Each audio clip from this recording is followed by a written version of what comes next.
Alright, gonna do a little work on the Johnson here. I'm gonna paint some of the parts. Like I showed you before, I stripped some of them and cleaned them all, wire wheeled them and stuff. The propeller, I don't think I'm gonna paint the propeller because once that thing starts spinning and you get sand on it and stuff like that, you know, the paint just comes right off anyway. But here's a little scoop, that's all ready for paint, and the handle's ready for paint, and here's the pulley, the starter pulley and stuff. It's all ready. But I got a dilemma here. Anytime aluminum is a special quirky kind of stuff. You know, you just can't use any kind of primer.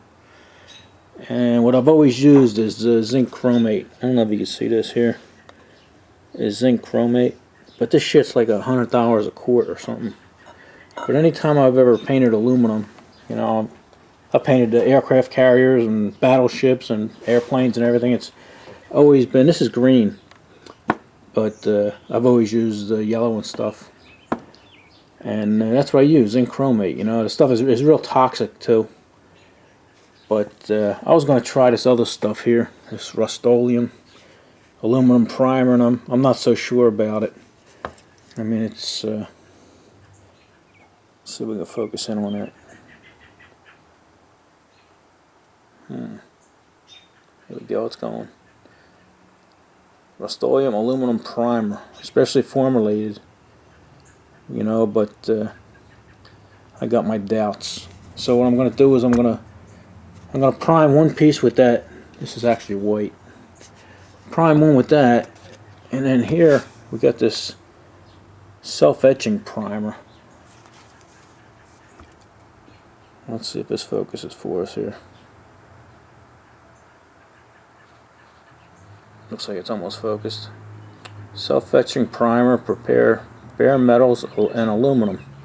So it's also made for aluminum. So I'm gonna paint one part with the white and one part with this this grayish green thing, and see what they see if they hold up. Like I said, I don't want to use this. I don't feel like mixing a can up and, you know, put it in a spray can and stuff like that. Plus, I want to save this stuff for the real thing. You know, if I ever have to paint another aircraft frame or something, or some panels, then I got it. So let's prime some of this stuff up and see what works. If anybody had any experience with this aluminum primer stuff, leave me a comment. Let me know if it held up for you, or this self-etching stuff here. I mean, I like Rust-Oleum. I've never had any problems with it, but like I say, I'm a little skeptical. You know, I mean, that stuff's like $5 a can, and this stuff here is, you know, $100 a can, so there must be a difference. Alright, let's prime some shit up. I mentioned the aircraft carriers and battleships and everything, and some of you guys probably saying they're probably made of steel, but actually they're only steel up to the main deck, and anything above that, the superstructures and stuff, are all aluminum. So I clear that up before we start getting comments and all kinds of stir up a wasp nest there, hornet's nest. Alright, let's get back to work. Alright, prime this one with that white primer. I don't know how it's going to look. It's kind of bright out here. So let's give that a top coat, see what's going on. Alright, it's 2 coats of silver there. I don't know if you can see the metallic. It's a nice metallic silver, you know. It's not like a high heat aluminum. But I don't know how it looks in the camera here. It looks pretty good in person though. Alright, let me put this aside and we'll try another piece. Alright, here's that self-etching primer. We'll try it on this piece here. Now we're going to throw a top coat on there, or 2 coats, and see what it looks like. Alright, that's got 2 coats of silver now. I don't know if it's my imagination or what, but I think it's darker. I didn't think that base coat would make a difference. But I don't know if you guys could tell. The one had the white base, the other one had the dark base. I kind of like the pull starter a little bit better, so maybe we'll use that white stuff and just hope it holds up. Alright, I primed this piece here with the white primer, and this is with the green. So I think it is maybe about a half a shade or a quarter shade different, but we're going to leave it. And I think the rest of it we'll just use the white primer. Yeah, it seems to be coming out alright. Alright, let's continue on.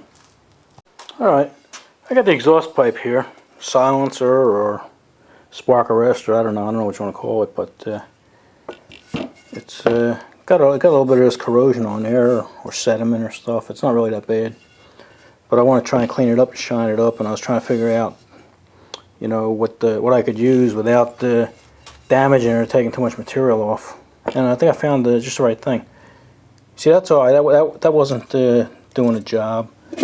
This one was a little too aggressive, and this one I don't even try because that looks way too aggressive. But let me show you what I came up with. I got this brass wheel, and the brass wires are a little softer. You see, it don't even hurt your hands, and that seems to be working pretty good. So I'm going to throw it in a vise here and try and clean this thing up a little. Maybe we'll get a little bit of video of that for you. Alright, put your eye protection on and your ear protection, and let's see what we got here.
That seems to be working pretty good. I'm going to shut you guys off because there's no sense in you watching me do that whole thing. And I'm going to continue on. Alright, yeah, it's coming out pretty good. And I just got to flip it around and do the other side. This stuff right here where there's the muffler connection stuff, and you're not going to see, I'm just cleaning this up with a little Scotch-Brite. That don't have to shine because that's going to get covered. But I do want to get some of that carbon off. Okay, let me flip this over and do a little more. Alright, we finished that. It came out pretty good. Cleaned up nice. I'm happy with it. The whole thing there. Looks pretty good. I'm glad that's over with. Yeah, anytime you're dealing with or handling something that does 12,000 RPMs a minute, you know, with sharp strands of wire sticking out of it, you know, there's always a chance of something going wrong. So, like I said, I'm glad I'm done with that. I've been bitten a few times by one of them, and it's not pretty. Alright, let's try and find something else to do now.